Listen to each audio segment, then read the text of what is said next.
Alas 12 na po ng tanghali at One Balita Pilipinas na. Sir Chinky, bakit hanggang ngayon di pa ako maasenso kahit may ipon ako? Well, kung yan ang pinagtataka mo, pag-usapan natin ito. Hi there, this is Chinky Tan, your pambansang wealth coach. Una po sa lahat, kailangan maintindihan muna natin kung ano ang kahalagahan ng pag-iipon sa ating buhay. Ang pag-iipon po ay isang magandang pag-uugali. Oo. Bakit po? Kung tayo po ay natutong mag-ipon, syempre kailangan meron kang tinatawag na disiplina, sakripisyo, di ba? At kailangan maging matyaga ka, di ba? At magpursige. Paano? Ikayayaman ko bang pag-iipon? Hindi po. Pero, tatandaan nyo to. May kakilala ba kayong mayaman na hindi nagsakripisyo, na walang disiplina, na hindi consistent, na hindi porsigido? Wala. Na hindi mo alam, pag ikaw ay natutong mag-ipon, ito ang katangian na kailangan mo para ikaw ay umunlad, umasenso at yumaman. Kaya nga, una, kailangan matuto tayo maging iponaryo. Bakit po? Para tayo ay maging milyonaryo. Pangalawa, pag may ipon ka, meron kang tinatawag na safety net. Just in case of emergency. Pag may emergency fund ka, hindi ka magkakaroon ng emergency at kailangan mong mangutang. Siguro ang dalawang dahilan kung bakit ka talaga hindi nakakaipon. Number one is because of the lack of what? Knowledge. Hindi mo alam kung paano talaga mag-ipon. That's number one. Number two, the lack of discipline. Kasi kulang ka. Di ba? In other words, wala kang disiplina. In other words, marupok ka. Nakakita ka lang ng sale, bumibigay ka na. Yung pinag-ipunan mong pera, ano nangyayari? Ginagastos mo na. At kinukupit mo pa. Kaya nga, para sa mga taong gustong matutong mag-ipon, hinahamon ko na kayo sa 60,000 Ipon Challenge. Buwan-buwan, magtabi po kayo ng pera. Una, sa pag-ipon ng emergency fund. Mag-set muna tayo ng 5%. Kahit na 5% lang iyong kinikita. Kahit ikaw kumikita ng 20,000, 5%, 1,000 ilagay mo sa iyong emergency fund. Another 5% sa investment mo. Ilagay mo, let's say, sa Pag-ibig MP2, buwan-buwan ang 1,000, 18,000 ka gumastos. At kapag tumaas ulit ang inyong income, di ba, anong gagawin mo? Taasan mo na ang saving and investing mo. Gawin mo ng 5, 10, 85. Then 10, 10, 80, 10, 20, 70, 20, 20, 60, 20, 30, 50. Habang tumataas ang iyong income, itataas mo ang savings and investing, babaan mo ang iyong spending. Pag yan ang ginawa mo, kapatid, nako, mga kabudgetary at kaiponaryo, tsak na tsak ko, makakaipon ka na. Sa huli, ang pag-aasenso sa buhay, hindi lang nakasalalay kung gaano kalaki ka kumita. Ito rin ay nakasalalay kung gaano ka kalakas mag-ipon. Tatandaan, tamang karunungan, tamang disiplina, ang susi sa pagyaman.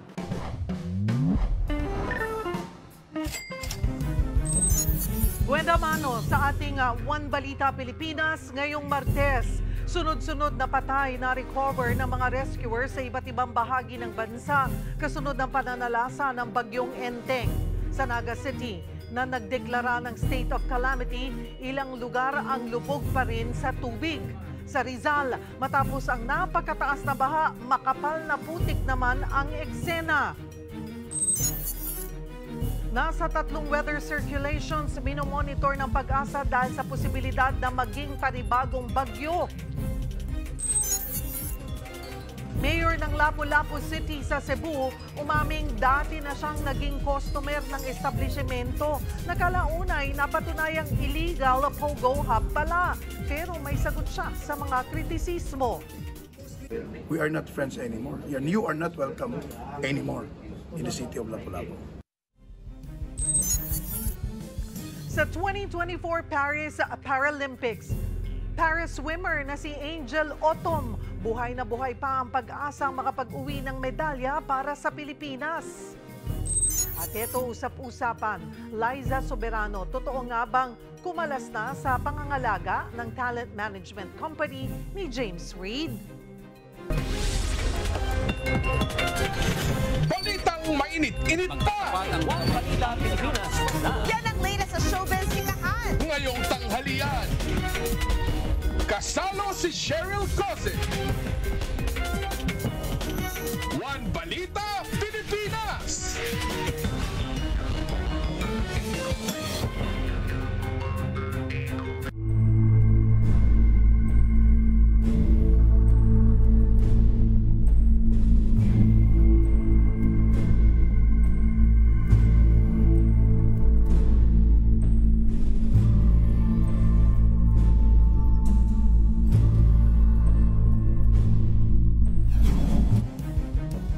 Tuloy-tuloy nang kumikilos palayo ang mata ng bagyong Enteng. Ngunit gaya ng makikita po ninyo sa live satellite image ng weather website na Windy, natatakpan pa rin ng rain bands ng bagyo ang halos buong Luzon. Sa taya ng Pag-asa, bukas ay ilalabas na ito ng Philippine Area of Responsibility.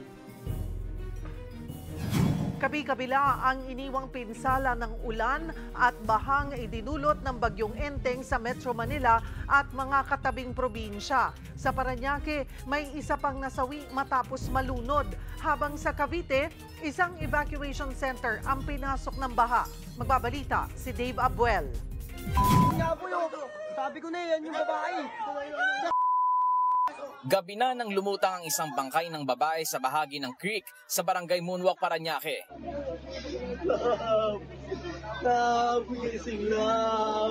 Siya ang 16 anyos na babaeng nalunod sa barangay San Isidro noong linggo ng gabi.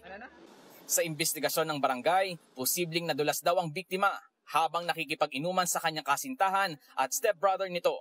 Malapit kasi ang bahay sa creek at wala raw harang. Pero kwento ng boyfriend nito, tumalon daw sa tubig ang dalagita. Ayon po dun sa boyfriend is parang niyakap nung kanyang stepbrother yung bata, tapos sabay lumundag dun sa ilog. And then after po niyan, ang nakita na lang po nilang umahon is yung lalaki po. Hindi naman matanggap ng pamilya ng biktima ang kanyang sinapit. Patuloy pa ang investigasyon sa nangyari. Kung hindi nalubog, naglutangan naman ang ilang modular tent sa isang evacuation center sa barangay Talabatre sa Bacoor, Cavite sa kasagsagan ng pag-ulandala ng bagyong Enteng at habagat. Karamihan sa mga evacuee, mga nasunugan ng bahay sa Zapote noong nakaraang buwan. Yung tipong nasunugan ka na tapos akala mo yung pupuntahan mo, safe ka na. Hindi rin pala. Perang doble-doble na yung sakit sa amin. Inilipat na ang nasa 34 na pamilya sa barangay Molino 1 Covered Court. Maitim at makapal na usok ang lumabas sa barkong ito na nasunog sa laot sa bahagi ng Navotas City nitong Lunes ng umaga.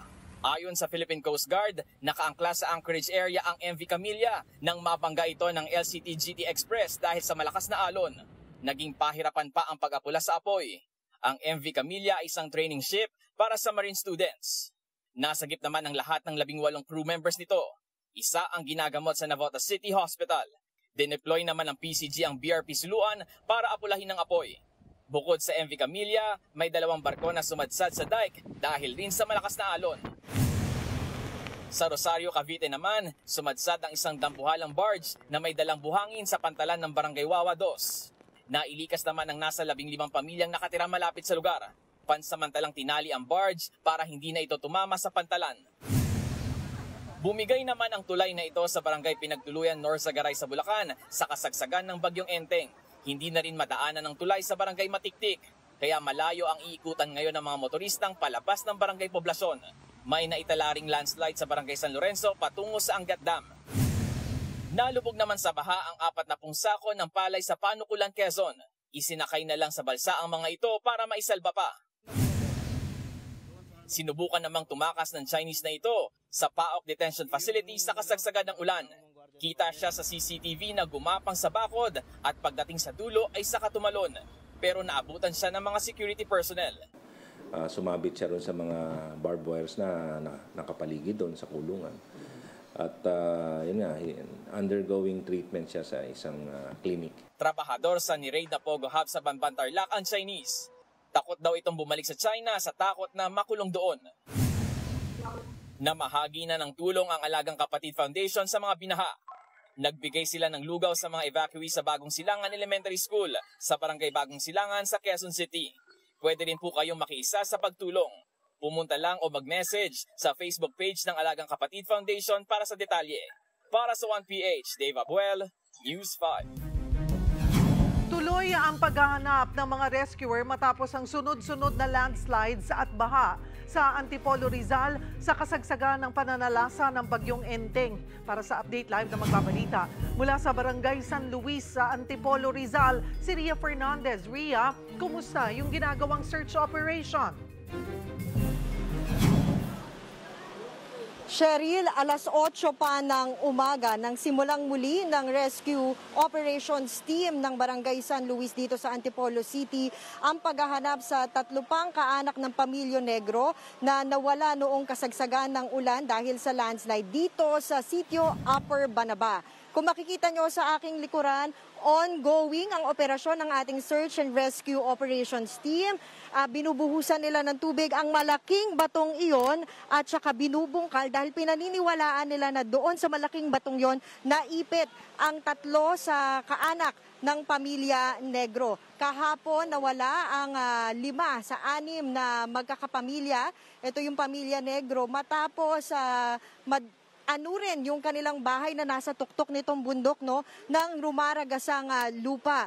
Ang kwento sa atin ng incident commander ng barangay dito sa operasyon na ito ay natagpuan kahapon yung isang sanggol na may 100 metro na ang layo dito sa paanan ng bundok habang yung kanyang ina ay sa kabilang sityo na nahanap. Ngayong araw, ang hinahanap ng ating Search and Rescue Operations Team ay 3, isang 52 years old na lola, ang ama na 28 years old at ang isa pa nilang anak na 8 years old. Cheryl? So ilan na yung casualties so far sa Antipolo, Ria?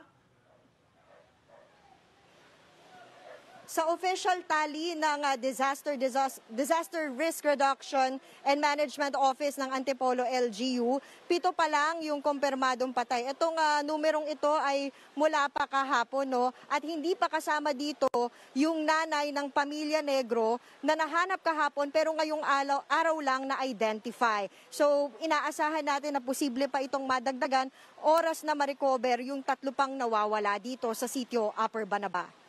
Ria, bukod sa landslides, grabe rin yung naging pagbaha dyan na umabot sa lampas bubong. May mga lugar pa bang binabaha dyan or may tubig pa rin? Sa ating paglilibot kanina papunta dito sa Ground Zero sa sitio Upper Banaba, wala nang mga lugar na lubog sa baha dito sa Antipolo City. Pero napansin natin na sabi nga ng tagapagsalita o ang hepe ng Disaster Risk Reduction Management Office ng Antipolo LGU, at first iisipin natin na mataas na lugar ang Antipolo. Pero sa aming paglilibot, hili siya, merong mga parte na pababa, merong mga parteng pataas, kaya talagang hindi maiiwasan na ilang barangay dito nagsisilbing catch basin, lalo na kapag malakas ang buhos ng ulan. Gaya na nga lamang dito sa Barangay San Luis, at saka doon sa katabi nitong barangay na Mayamot, Pero so far ngayong araw, wala na tayong nakitang baha. Ang kinakaharap naman ng ating mga kababayan dito ay yung makapal na putik dahil nga merong mga bahagi ng bundok ng Antipolo na inanod o nag-soil erosion. Maraming salamat, Ria Fernandez. Hindi pa man nakakalabas ng bansa ang bagyong Enteng, nakabantay na ang pag-asa sa isa pang posibleng bagyo na papasok sa bansa. Para sa update, magbabalita live mula sa Caloocan si Mobile Journal Francis Orso. Francis, kumusta ang panahon dyan? Cheryl, bahagyang tumina ang ulan dito sa Caloocan at iba pang bahagi ng Metro Manila. Kasunod nga yan ng pagkilos ng bagyong Enteng palayo sa kalupaan at ngayon nga ay nasa West Philippine Sea na. Matapos mag-landfall kahapon sa Aurora ang sentro ng bagyo, kumilos na ito pahilagang kanluran habang tinutumbok ang direksyon patungong West Philippine Sea. Pero kahit wala na sa lupa ang bagyo, binabayo pa rin ngayon ng malalakas na bugso ng hangin at mga pag-ulan ang malaking bahagi ng Northern Luzon, ang partikular sa Ilocos Region, Cagayan, Apayao, Abra at Caliga. Sa latest traffic and intensity forecast ng PAGASA, ikilos pa kanluran palabas ng PAR ang bagyo. Dito magsisimulang humatak muli ng hangin at tubig, kaya asahan ang mas malakas na severe tropical storm mamayang hapon. Inaasahan naman na lalabas ito ng Philippine Area of Responsibility bukas ng umaga at nakikitang mas lalo pang lalakas, ito ay typhoon category. Bukod sa bagyo, tuloy-tuloy namang magpapaulan ngayon hanggang sa Huwebes ang mahanging habagat na apektado rin ang malaking bahagi ng Central Luzon, Metro Manila, Calabarzon, Mimaropa at Palawan. Pero hindi lang yan ang binabantayan ngayon ng PAGASA. Sa latest satellite monitoring kasi ng ahensya at inilabas na tropical cyclone threat potential forecast, may panibagong sama ng panahon na maaaring mabuo next week. Binabantayan ngayon ang cloud cluster o ang kumpul-kumpul na makakapal na ulap sa East Philippine Sea. Sakop ng malawak na kaulapan ang loob at labas ng PAR. Paliwanag ng Pag-asa, mataas ang tsansa na maging sama ng panahon ito at hindi naman inaalis ang posibilidad na maging isang ganap na bagyo sa susunod na linggo. Pinaghahanda ngayon ng Pag-asa ang mga kapatid nating nasa silangang bahagi pa rin ng Luzon, lalo na ang mga probinsyang naapektuhan din ng pananalasa ng bagyong Enteng. Cheryl, nilinaw naman ng Pag-asa na walang kinalaman sa La Nina itong naging epekto ng bagyong Enteng. Sa katunayan, bumaba pa nga sa 66% yung probability o chance na magsisimula itong La Nina ngayong buwan mula sa dating 69%. Pero dagdag ng Pag-asa na sa susunod na buwan, pagpasok ng Oktubre, inaasahan na tataas pa yan sa 70% at maaring yan na nga ang maging hudyat ng La Nina sa ating bansa. Cheryl? Maraming salamat, Mobile Journal, Francis Orso. Para bigyan tayo ng update sa pinsalang dulot ng bagyong Enteng, makakapanayam natin si Office of Civil Defense Spokesperson, Director Edgar Posadas. Magandang tanghali po sa inyo, Director. Magandang tanghali, Cheryl, and salamat sa pag-imbita sa amin sa iyong programa. Director Posadas, gaano na po karami yung apektado ng paghagupit nga nitong bagyong Enteng, maging itong habagat? Ilan po sa mga ito yung kinailangang ilikas? Opo, sa ngayon po, we have a total of 62,959 na apektadong pamilya or 240,418 na mga individual po. At out of the 62,959 po na mga pamilya, ang mga dadala po sa evacuation centers o pansamantalang nanirahan sa evacuation centers ay 12,024 po or 49,000 individuals, Sharon. Ano-ano pong lugar yung pinaka nasalanta, Director? Well, in fact, kung pagbabasehan natin, Sharon, yung datos namin ngayon, ang pinakamarami ay naapektadong pamilya ay dito sa Region 5, susunod yung NTR, tapos susunod yung Calabarzon and region. May mga areas pa po ba na ngayon ay nananatiling hindi po accessible? Sa ngayon, Cheryl, and starting kagabi, nung tayo ay nag-attend ng pulong ni Secretary Pomoceno with our regional directors, kahapon wala nang na-report naman na mga ganong sitwasyon na hindi pa natin naaabot ng tulong. Lahat naman ay naaabot na natin at yung mga ibang medyo talagang nabahaan ay subsiding naman na sila or at least nag-subside na. May mga napaulat din po, Director Posadas, na nasawi dito mula sa iba't ibang lugar dahil nga po sa baha at landslide. Ilan na po yung kumpirmadong casualties po natin? Cheryl, sa ngayon, wala pa tayong kumpirmado. Paiba-iba yung datos natin. Yung may bilang na 5, may bilang na 12, may bilang na 10. Pero sa ngayon muna, para consistent tayo doon sa ating situational report na pinalabas kanina ng dito sa ating operation center, ang nakalagay muna dito, although this, again, is still for validation and confirmation, 10 ito, Cheryl, as of this morning. Sa initial po na assessment, gaano na po kalaki yung naging pinsala nitong bagyong Enteng sa ating infrastructure at agriculture? Mababa pa ang datos natin sa infrastructure, Cheryl. 200,000 pa lang ito sa Region 5. Pero ito ay ine-expect namin na tataas pa ito dahil yung mga nagre-responde ay hopefully makapaggawa na ng assessment at makagawa sila ng report. Siguro in the next few days, maybe tomorrow or the following day, mas makikita na natin yung itsura niya because we don't have yet a report even to the damages to agriculture infrastructure lang ito. And mababa pa yung damages to houses na nakalagay dito. We only have 17, 9 total and then 8 partial. And these are only for regions 5, 6, and 7, Sherry. Marami pong salamat sa inyong oras. OCD Spokesperson Director Edgar Posadas. Susunod, Naga City, isinailalim na sa state of calamity matapos ang malawakang pagbaha dahil sa bagyong Enteng. Pagguho ng pader at riprap sa Cebu City na kumitil ng 2 buhay, pinaiimbestigahan na ng lokal na pamahalaan. At Andrea Brillantes nasenti sa pagpapaalam sa kanyang karakter na si Sky sa kapatid seryeng Senior High at High Street. Yan at iba pa sa pagbabalik ng One Balita Pilipinas.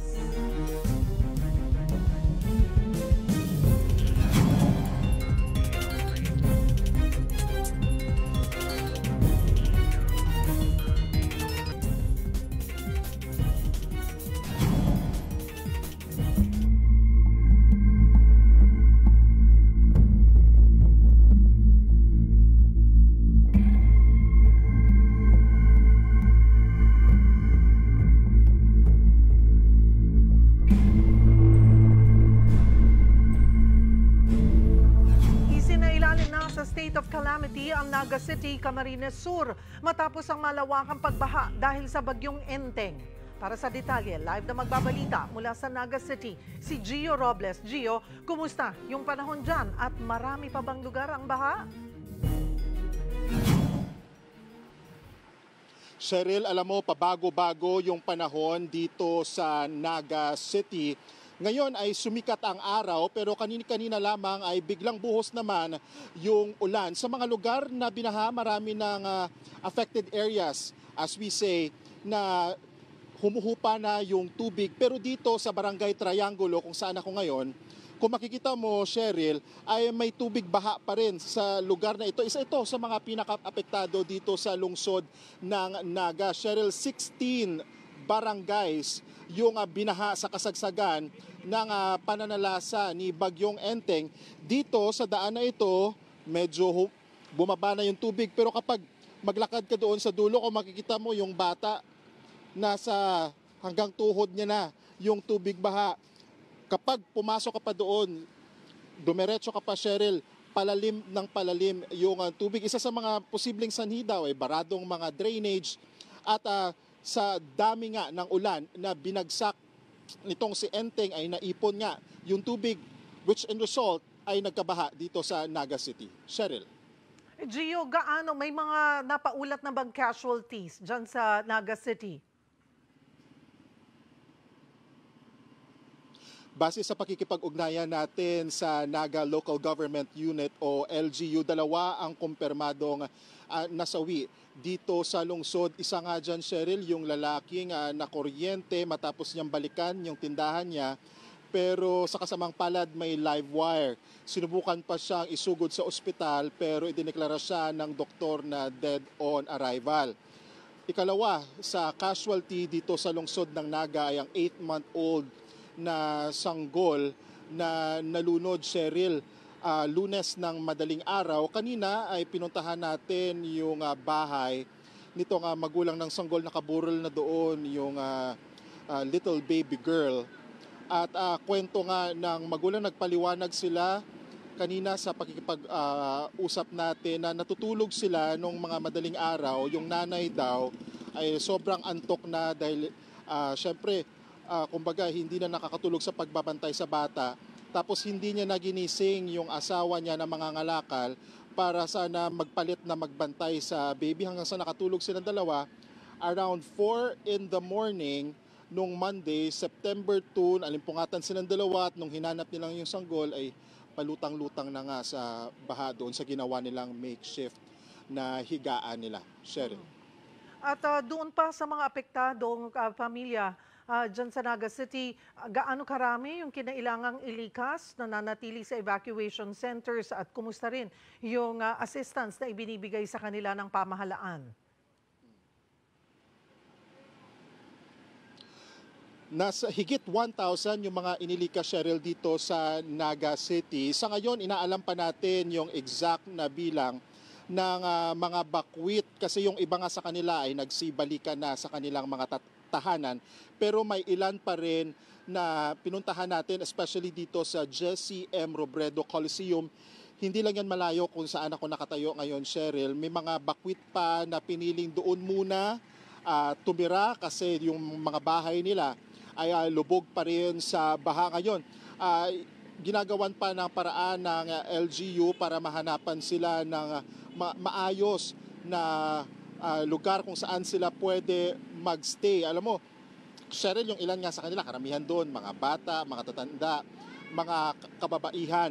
May mga ayuda naman, may mga ayuda naman na ibinigay yung LGU, maging yung DSWD, at nagbabayanihan din yung iba't ibang mga grupo dito, Cheryl, especially yung mga kabataan, maging si dating Vice President Leni Robredo nga ay nag-ikot na rin dito sa Naga nung isang araw at namahagi na rin ng ayuda dito sa lungsod, especially doon sa mga apektado ng pagbaha, Cheryl. Gio, pangkaraniwan na ba sa mga taga Naga City itong matinding pagbaha na dinanas nila sa bagyong Enteng?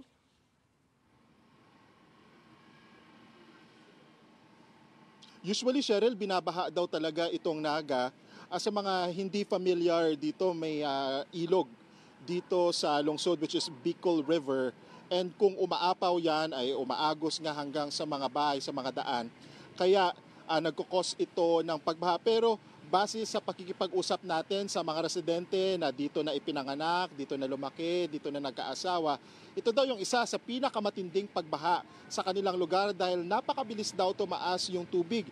Si Joseph, na residente ng barangay Triangulo, dito nga, ay sabi niya kahapon sa 30 years na siya dito sa lugar na ito, pero sobrang bilis daw yung pagtaas ng tubig nung linggo hanggang umabot nga nung Lunes, tapos mabagal pa daw yung pagbaba ng tubig, Cheryl.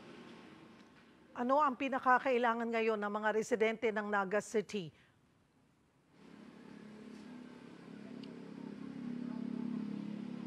Cheryl, kapag may mga kalamidad na kagaya nito na dulot ng bagyo, nagkaroon ng baha, pinaka-importante, Cheryl, yung nutrisyon ng mga bakwit.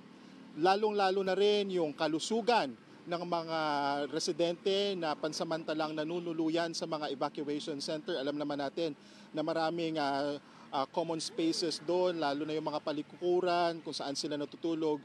So we have to make sure, or the LGU have to make sure na maayos din yung kalusugan nila, hindi kumalat yung mga sakit. Kasi kagabi, yung isang nanay na nakausap natin, nangangamba na nga siya doon sa anak niya, nagkakaroon na ng rashes sa evacuation center kung saan sila dinala.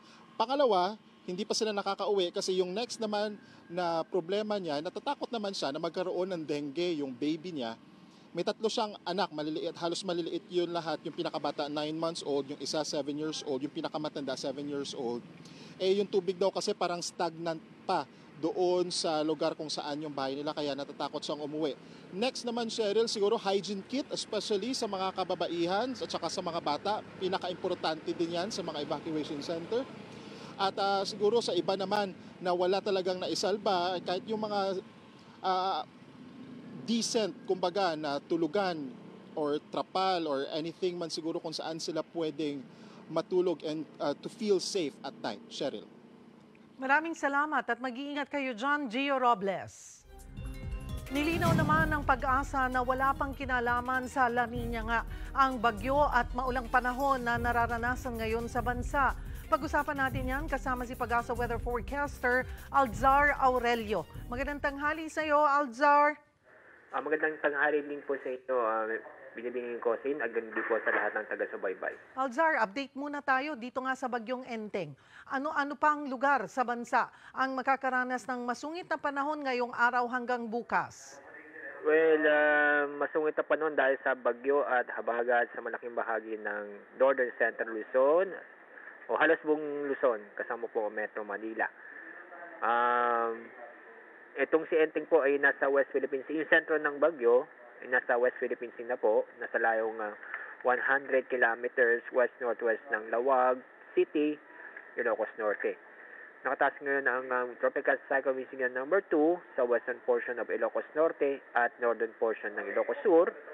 Signal number 1 sa lalabing bahagi ng Ilocos Norte, lalabing bahagi ng Ilocos Sur, northern portion ng La Union, Apayao, Kalinga, Abra, western portion ng Mountain Province, northern portion ng Benguet at western portion ng Cagayan kasama ang Fuga at Talupiri Islands. At ano naman din yung binabantayan natin, yung update dito sa binabantayang sama ng panahon na posibleng pumasok sa bansa sa susunod na linggo, yung cloud clusters na sabi ay talagang mamumuo sa bilang isang bagyo next week. Opo, may na kami na inamataan isang cloud cluster. Babantayan natin to at posible po na maging LPA to next week o bagyo. So, regular po tayo na magbabantayan itong cloud cluster, hindi lang po si Bagyong Enteng at Southwest Monsoon. So, mataas yung posibilidad na next week may bagyo na naman tayo? Hindi ko po masabing ngayon dahil wala pa tayong supporting data na makapagsabi na mataas chance na magkaroon ng bagyo. Kasi po, maaaring magbawi kasi dynamics o kumbaga every hour nagbabago po yung ating atmosphere. So, sa data natin nakalap ngayon is wala po na mapagsabi mataas ang chance nitong cloud cluster na sa labas ng PAR na mataas ang chance na maging bagyo. Wala pa po tayong ganun. At ngayong buwan ng Setyembre, ilang bagyo ba yung inaasahan natin na mamumuo, Alzar? Usually, ilang bagyo? Ang forecast natin is 2 o 3 bagyo po. 2 to 3. Tapos itong naranasan nating pag-ulan ng Carina at itong Enteng, may kinalaman na ba ang La Nina? Ngayon nasa neutral po tayo, so wala pa. Pero sa update ko natin na posibleng may maramdaman natin La Nina September, ngayong buwan, o October, November. So next update po natin dito sa La Nina ay dagawin mo tayo nagbibigay ng update. So as of now, yung pa lang po nasa neutral condition, hindi pa tayo nakapekto ng La Nina, pero ang forecast is maaaring ngayong buwan or October or November po. Muli, Alzar, ano ang maaasahan nating panahon at kailan tayo makakaranas ng improved weather condition? Kung dito sa Metro Manila, maulan pa rin bukas, pero yung pag-ulan na naranasan po natin ngayon ay mabawas-bawasan para bukas. Bukas is Thursday. Maaaring sa Friday din sa Metro Manila, makikita ko natin na gaganda ang panahon. Doon sa ibang lugar. Po? Wednesday. Tomorrow is Wednesday. Wednesday. And Thursday po, Sa Thursday, maaari po gumanda ang panahon dito sa Metro Manila. Kasi ibang lugar, lalo po sa Northern Central Luzon, medyo tatagal lang pa dahil yung bagyo nga po malapit nga po doon sa may western section ng Northern and Central Luzon. Ang inaasang paglabas ni Enteng sa PAR bukas ng umaga, pero yung habagat ang magpatuloy na makaka-apekto. So Northern Central Luzon is mga maaaring po sa Friday o sa weekend ay gumanda na po ang panahon doon. Sa Visayas and Mindanao, nakita namin maganda ng panahon, particularly skies na naranasan ngayon, pero may isolated tayong pag-ulan. Mataas ang chance ng mga isolated na mga pag-ulan po. Alright, maraming salamat for the update. Pag-asa weather forecaster, Alzar Aurelio.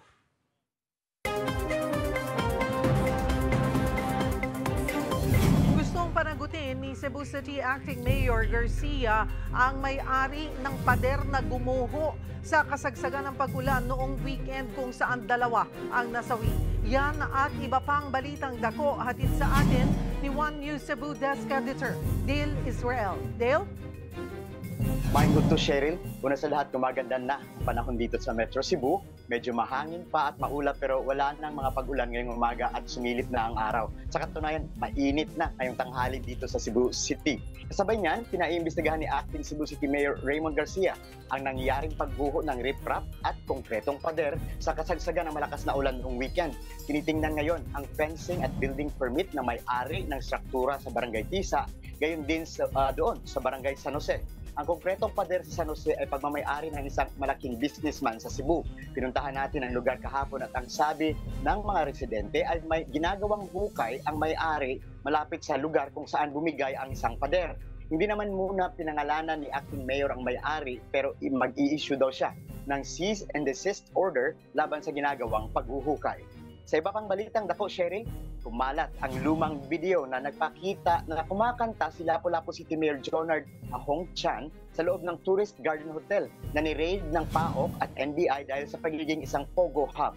Aminado naman si Chan na nangyari ito noon pang 2020 at naging kaibigan niya ang isa sa may-ari ng ASEAN Gufeng International Trade Corporation. Nakatanggap pa nga raw siya ng mga donasyong computers at solar panels para sa isang eskwelahan sa Panganan Island sa Lapu-Lapu. Paglilinaw pa ni Chan, hindi pa raw niya alam na may illegal na nangyayari sa naturang hotel. Anya, base sa mga investigasyon, ay nagsimula lang itong maging o mag-operate bilang Pogo noong nakaraang buwan nang magsara ang mga Pogo sa Pampanga at Tarlac at lumipat daw sa Lapu-Lapu City. Kahapon ay nag-serve mismo si Mayor Chan ng cease and desist order sa Tourist Garden Hotel at mga kakabit nitong mga establishments sa loob ng compound. Kasalukuyan namang nagpo-profile ang Bureau of Immigration sa mga dayuhan ng mga na-rescue sa loob. Patuloy din ang assessment ng PAOK at ng NBI-7. Narito ang naging pahayag ni Lapu-Lapu City Mayor Jonard Chan. At that time, they're doing business legally. No? We'll deny that. Because at that time, as a mayor, everybody is welcome as long you're doing legal business. But right now, that was 4 years ago. Right now, if you're doing illegal, that's a different story. We are not friends anymore. And you are not welcome anymore in the city of Lapu-Lapu. Mao kini ang mga balitang dagko karong adlaw gikan sa Sugbo. Balik sa iyo, Cheryl. Daghang salamat, One News Cebu Desk Editor Dale Israel.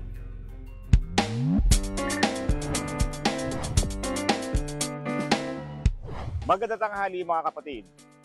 Mga Pilipino ang tiranghal na may sexiest accent sa Asia ngayong 2024 ayon sa Asia Stats. Pang 21 naman tayo sa ranggo kung buong mundo ang pag-uusapan. Kung ikaw ang tatanungin namin mga kapatid, anong salitang English ang masasabi mong sexy kapag Pilipino ang nagbanggit? Tara, samahan niyo ako at magtatanong tayo dito. Sa babae, hot. Sa lalaki, stud. Tapos sa mga salitang slang is time, meaning is perfect. Foxy is, curvy, mga ganyan. For me, yung actually, kasi lagi ko po siyang ginagamit, mostly kapag nakikipag-communicate po ko sa mga kaibigan ko or to the other person. Oh my God. Bakit yun? Naku po, wala. Yun lang po. Yun, para mas mabilis tayo matapos. Actually po. Bakit yun? Wala po, naisip ko lang po. Idiot po. Bakit yun? Kasi po ang tigas po ng pagka-Filipino accent na and mas na-emphasize po yung pagiging Filipino pag sinasabi po. Over-there. Bakit yun?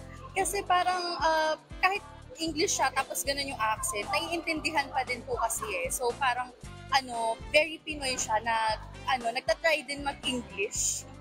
Ako ang inyong hani ng bayan, ang tunay at nag-iisang pantanggal umay sa pananghalian.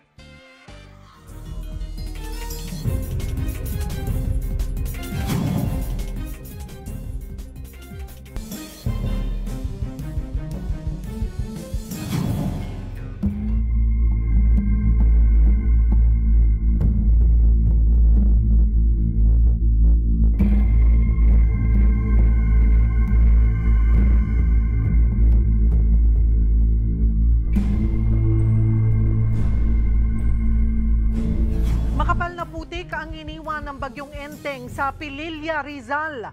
Para sa detalye, live mula sa Pililla, Rizal, Simon Gualvez. Mon, pwede mo bang ipakita sa amin yung sitwasyon dyan? Cheryl, nandito kami ngayon sa Barangay Imatong sa Pililla, Rizal kung saan kahit saan ka lumingon, talagang balot ng makapal na putik itong paligid. Ito nakikita ninyo, naigilid na yan kahit papaano nitong mga payloader na ginagawa na nga nila yung kanilang trabaho para maalis yung makapal na putik na bumalot nga dito sa area sa Barangay Imatong pa lang to, Cheryl. Yung kapal ng putik, papakita ko sa inyo, halos gutter deep yung taas, so mahigit isang talampakan no, sa ibang parts niyan, kaya talaga nahihirapan yung mga residente. Imagine kahapon pa humupa yung baha dito, mga bandang hapon na raw, no, mga alas 2, alas 3 ng hapon, pero hanggang ngayon, hindi pa rin nila maalis yung mga putik na naiwan dito sa area. Ito medyo mataas na to, Cheryl, kasi nga dito na itinulak ng payloader yung kapal ng putik na yan. Lahat yan talagang bumalot dito sa pinakakalsada pa lamang ng Barangay Imatong. Wala pa dyan yung mga galing naman sa kanilang mga bahay, mga establishmento na talaga namang nahihirapan dahil nga sa kapal ng putik na iniwan nitong bagyong Enteng. Yung mga motor dito talagang halos nalubog din talaga sa baha. May mga nalinis na lang sila na ibang parts, pero imagine, mahigit isang araw na mula nang humupa or halos isang araw na mula nang humupa yung baha, talagang hindi pa rin nila naaalis at nalilinis yung kanilang area. One of the reasons is kahapon kasi, hapon na rin bumalik yung supply ng tubig sa kanilang lugar. Maswerte naman na hindi nawalan ng kuryente, pero ngayon, mahina lamang yung supply ng tubig na naibalik, kaya naman pahirapan at talagang challenging sa kanila na maalis itong makapal na putik na kasamang rumagasa dito sa area para sa 10 talampakang taas ng tubig baha na kanilang naranasan dulot nga ng bagyong Enteng, Cheryl. Ang sinasabi ng ilang mga kababayan natin dyan, mas malala pa daw itong naranasan nila dyan sa Pililya ngayong bagyong Enteng kumpara noong dumaan ang bagyong Karina. Hindi lang Karina, Cheryl, pati nga doon ikukumpara sa bagyong Ondoy dito sa Pililya, Rizal, aminado naman sila, binabahado ito, pero hanggang bewang, hanggang tuhod lamang. Ngayon, lampas tao yung kanilang description dito sa bagyo at saka talagang rumagasa yung tubig. Yun yung kanilang sinasabi, kaya marami nga rin sa mga gamit ng mga apektadong residente hindi naisalba. Kasi hindi ito yung dahan-dahang tumataas, kundi bigla ang pagtaas ng tubig. Kaya wala na silang naisalbang gamit yung mga nasa ground floor or nasa first floor, kundi ang kanila na lamang mga sarili. Merong 2 tao na reported missing initially. Isa ang confirmed na nalunod habang isa ang patuloy pa ring hinahanap hanggang sa ngayon. Cheryl. Saan daw nanggaling ang tubig? Anong sabi ng LGU? Ang sinasabi ng mga residente muna, Cheryl, ang sinasabi ng mga residente, ang pangamba nila, baka daw dahil sa mga subdivision, mga development na ginagawa daw sa mga kabundukan, kaya baka wala na daw humaharang sa tubig na bumuhos dito sa probinsya or particularly sa naturang bayan. Pero ang sinasabi naman ng provincial government, itong mga development na ito ay matagal na. Bakit ngayon lang daw nangyari itong ganitong klaseng pagtaas nga ng baha at pagragasa ng tubig? Ito ay dahil daw sa volume, laki ng volume ng tubig na bumuhos at yung concentration particularly sa mga province ng Rizal, at dun nga nakatutok din halos sa mga bayan na labis na naapektuhan dito sa naturang probinsya dulot nga ng bagyong Enteng. So yung sinasabi nila, ang pinaka naging cause doon nito most probably ay yung volume o dami ng tubig ulan na bumuhos dito sa kanilang probinsya, partikular sa mga pinaka naapektuhang bayan. Cheryl. Maliban doon sa sinisimula na nga ng pamahalaan, yung clean-up operation, ano pang tulong ang naibibigay nila sa mga apektadong residente? Ngayon pa lamang medyo nahihirapan talaga yung LGU din, Cheryl, na magpaabot kaagad ng mga ayuda. So ngayon they are doubling the efforts na kahit paano para makapag-release na ng mga ayuda. Pinakakailangan ng mga residente rito, ang sinasabi nila, mga food packs, at saka mga malinis sa inuming tubig, and of course financial assistance para sa kanilang mga gamit na nawala dito sa lugar. Bukod kasi sa mga supplies nila na inanod na nga lang ng baha, talagang wala na silang makain at pagod na rin talaga yung mga residente. At ang info sa atin ng Alagang Kapatid Foundation, isa ito sa nakatakdang puntahan din ng ACFI, para nga maghatid ng tulong at ayuda at talagang at least suporta sa mga kababayan nating binaha. At ngayon ay namomroblema naman sa napakakapal na putik. Cheryl. Maraming salamat at mag-iingat kayo dyan, Mon Gualvez. Tiniyak ng DSWD na sapat ang relief goods para sa mga nasalanta ng bagyong Enteng. Kaugnay niyan, makakausap natin DSWD spokesperson, Assistant Secretary Irene Dumlao. Magandang tanghali po sa inyo, ASEC. Magandang tanghali, Cheryl. Magandang tanghali din po sa lahat ng sumusubaybayan ng iyong programa. ASEC, kumusta po yung distribution ng food packs at non-food items sa mga nasalanta ng bagyo? Well, ongoing po, Ms. Cheryl, yung isinasagawa natin na resource augmentation to the various local government units para matulungan po natin sila na provide yung pangangailangan ng ating pong mga kababayan na apektuhan. In fact, as of this morning, nakapagpahatid na tayo ng mga inisyal, mga family food packs dito po sa National Capital Region, sa Albay at Camarines Sur in Region 5, in Antique and Negros Occidental sa Region 6. Gayon din po sa Eastern Samar, sa Northern Samar at sa Western Samar sa Region 8. Nakapagpahatid na nga po tayo ng mga family food packs and non-food items na pinabibilangan ng mga family kits, hygiene kits, and kitchen kits. And as we speak with Cheryl, ongoing yung dispatch pa ng mga family food packs mula sa ating National Resource Operations Center patungo dito sa mga lugar na naapektuhan. This is an addition, of course, to the family food packs na naka-preposition na po doon sa mga lugar na nabanggit. Ito po yung usual na food packs po na pinamimigay natin. Ano ho ba yung mga laman nito, ASEC? At ilang miyembro po ng pamilya ang kaya nitong pakainin? Yes, yung isang family food pack po natin, ito po yung nakabox. Naglalaman po iyan ng 6 kilos na rice. Meron din po yung 10 delata na kinabibilangan ng corned beef or either corned beef or meatloaf.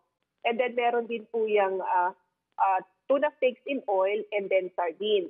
Meron din po yung 5 sachets ng coffee and 5 sachets ng chocomalt. A family food pack is good for a family of 5 and could last for 2 to 3 days, Michelle. At gaano po kadalas sila mamibigay? Kaya po yan, every 2-3 days ay namimigay po tayo. Tama po yan, Michelle. Actually, ang ginagawa nga po natin as a strategy with the local government unit, the request, the total number of affected, una natin nang naipapahatid. And then, yung mga karagdagan po na mga food packs ay dumarating na po in 2 to 3 days, kaya nga nang nabanggit mo. In some areas, ginagawa na natin ay dinodoble na natin yung naipapahatid para minsanan yung provision of assistance. But ito po ay napag-uusapan with the local government units to ensure lang yung seamless distribution of food packs, Michelle. Lahat po ba ng naapektuhan nitong bagyong Enteng at Habagat na lugar ay nasiguro po natin na may mga naka-prepossession or may mga food packs po or may mga report po sa inyo na nahirapan pong marating?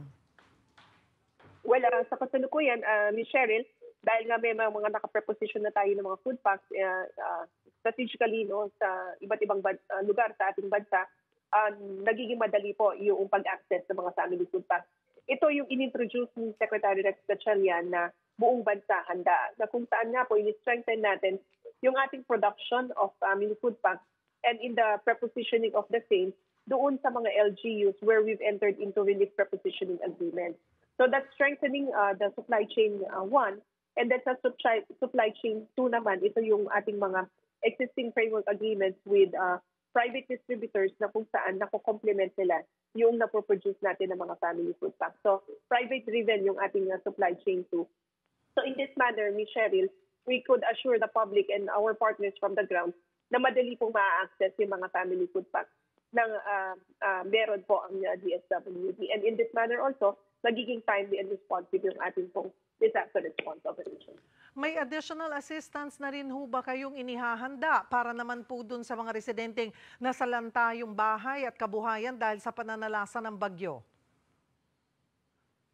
Yes, additional interventions will be extended by the DSWD. Isa nga po dyan yung assistance to individuals in crisis situations dahil meron po talaga tayong mga kabayan na nasalanta nga po yung Typhoon Enteng, and para sa mga nasusugatan, nagpapahatid po tayo ng medical assistance, at para naman po doon sa mga pamilya na meron pong family member na pumusay ay nagpapahatid din po tayo ng burial assistance. So these are just some of the interventions that we are providing. But of course, Ms. Cheryl, as we move towards the early recovery phase, dahil ngayon po kasi nasa response phase pa tayo, but when we support na the early recovery of our disaster-affected families, may mga ibang interventions din po tayo na maaari pong maipahatid. Provided, of course, na magsagawa din ng rapid damage assessment and needs analysis on the ground, nang sa gayon matukoy po natin ano pa yung mga karagdagang tulong na maaari natin maipahatid. Maraming salamat, ASEC Irene Dumlao ng DSWD.